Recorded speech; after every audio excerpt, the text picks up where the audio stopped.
فهذا زمن الخيرات، هذا وقت الخيرات، هذا شهر البركات، هذا شهر الأجور المضاعفات.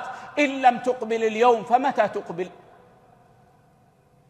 الله يجعل ملكا ينادي من أول ليلة في رمضان حتى يخرج شهر رمضان، ينادي في كل ليلة: يا باغي الخير أقبل، يا باغي الخير أبشر، ويا باغي الشر أقصر.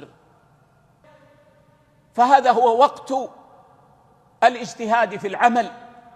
أقبل على صيامك، صم لله، إيمانا بالله وإيمانا بوعد الله واحتسابا لما عند الله